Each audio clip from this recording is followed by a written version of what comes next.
Jenis obat sakit pinggang resep dan non-resep yang aman.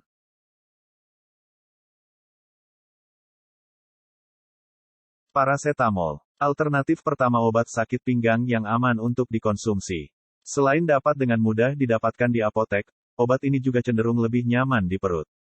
Memang, saat ini belum banyak penelitian yang mengaitkan penggunaan parasetamol sebagai penghilang rasa sakit pinggang. Namun, obat ini sudah sering digunakan sebagai obat pereda nyeri saat sakit gigi, sakit kepala, dan dalam masa penyembuhan setelah operasi.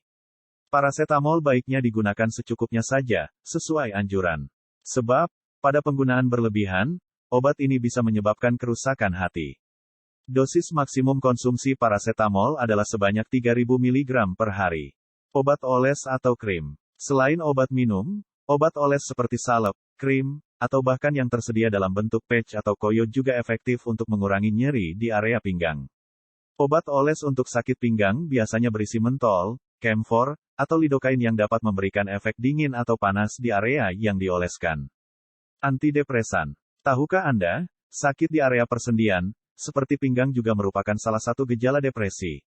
Sehingga, obat antidepresan juga dapat digunakan untuk mengurangi stres emosional yang merupakan pemicu munculnya sakit pinggang. Penggunaan obat antidepresan untuk mengatasi sakit pinggang juga dinilai efektif karena reaksi kimia yang terjadi pada sel saraf yang memicu depresi, ternyata juga mengontrol alur nyeri di otak. Sehingga, penggunaan obat ini akan memengaruhi reaksi kimia tersebut dan hasilnya, sakit pinggang akan berkurang.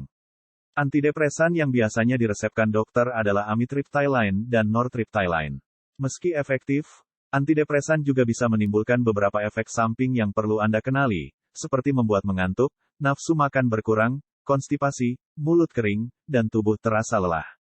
Opioid. Pada kondisi sakit pinggang yang parah, dokter bisa meresepkan obat yang lebih keras, yaitu golongan opioid.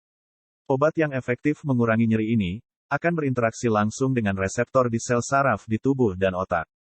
Contoh obat golongan opioid diantaranya adalah oksikodone dan campuran antara acetaminophen dan hidrocodone.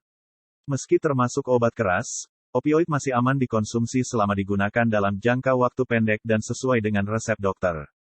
Jika digunakan di luar ketentuan, obat ini dapat menimbulkan efek euforia dan membuat kecanduan. Hal ini jugalah yang membuat obat golongan opioid tidak digunakan sebelum pilihan perawatan lainnya terbukti tidak memberikan hasil. Kortikosteroid. Sama seperti obat golongan AINS, obat golongan kortikosteroid juga bisa meredakan nyeri sekaligus peradangan atau inflamasi di tubuh. Namun, obat ini tidak bisa didapatkan secara bebas di apotek, karena harus melalui resep dokter. Selain diminum, obat kortikosteroid juga bisa diberikan melalui suntikan. Contoh obat yang termasuk dalam golongan ini adalah metilprednisolon. Apabila penggunaan obat AINS dan relaksan otot tidak memberikan pengaruh berarti dalam meredakan sakit pinggang, dokter biasanya baru akan meresepkan kortikosteroid. Relaksan otot. Obat ini bekerja dengan cara mengurai kram otot yang bisa menyebabkan sakit pinggang. Relaksan otot juga sering digunakan untuk mengatasi sakit pinggang akut, seperti yang muncul akibat cedera saat olahraga, misalnya. Salah satu efek samping obat relaksan otot adalah membuat Anda mengantuk. Sehingga, sebaiknya hindari aktivitas mengemudi setelah mengonsumsinya. Obat anti-inflamasi non-steroid. Obat golongan AINS sudah sering digunakan sebagai obat sakit pinggang. Obat golongan ini bisa Anda peroleh dengan atau tanpa resep dokter. Contoh obat yang termasuk dalam golongan ini adalah ibuprofen dan naproxen. Selain meredakan nyeri, obat golongan AINS juga dapat meredakan pembengkakan dan peradangan yang terjadi di sendi maupun otot. Karena mudah didapat, obat ini seringkali digunakan secara berlebihan. Padahal, dalam dosis berlebih, obat AINS berpotensi menimbulkan efek samping seperti luka di lambung, perdarahan, hingga kerusakan ginjal.